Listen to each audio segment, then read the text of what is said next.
তুমি পুরস্কার দিবা। ইব্রাহিম আলাইহিস সালাম বলে, ও আগন্তুক ব্যক্তি, আমি যে এই বকরির পালটা পালি, আমার নিজস্ব বকরির পাল, এই বকরির পালের অর্ধেক তোমাকে আমি দিয়া দেব, বাকি অর্ধেক আমার থাকবে। অর্ধেকের মালিক তুমি, অর্ধেকের মালিক তুমি, আর অর্ধেকের মালিক আমি।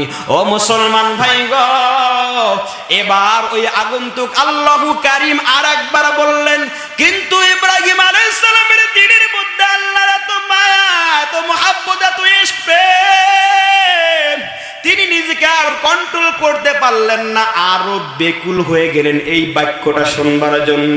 ওই আগন্তুক ব্যক্তিকে ডাক দিয়া বলে, ও ভাই আরেকবার বলো না আল্লাহু কারীম। ওই আগন্তুক ব্যক্তি আল্লাহু কারীম আরেকবার বলবে, কিন্তু আবার শর্ত দিয়া দিল। আল্লাহর নবী ইব্রাহিম আলাইহিস সালাম বলে, ও আগন্তুক ব্যক্তি, আর বাকি অর্ধেক যে বকরি আছে এটাও আমি তোমাকে দিয়ে দিলাম।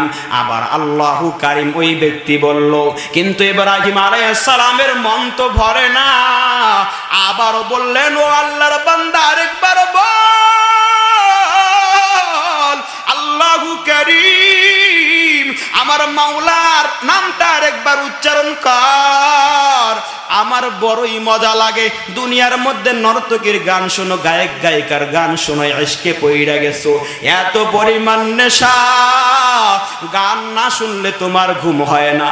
আমার নবী জানায় দেন, ও বান্দা, যদি জিকিরের নেশা যদি একবার অন্তরের মধ্যে চলে আসি, এই দুনিয়ার নেশা থেকে ফেরত আসা সম্ভব, মদের নেশা থেকে ফেরত আসা সম্ভব, কিন্তু আল্লাহর প্রেমের যেই নেশা, আল্লাহর ইশকের যেই নেশা, আল্লাহর জিকিরের যেই নেশা, ওই নেশা থেকে ফেরত আসা সম্ভব নয়। তো বলছিলাম, ইব্রাহিম আলাইহিস সালাম যখন তৃতীয়বার বললেন, ও আগন্তুক ব্যক্তি আরেকবার বল।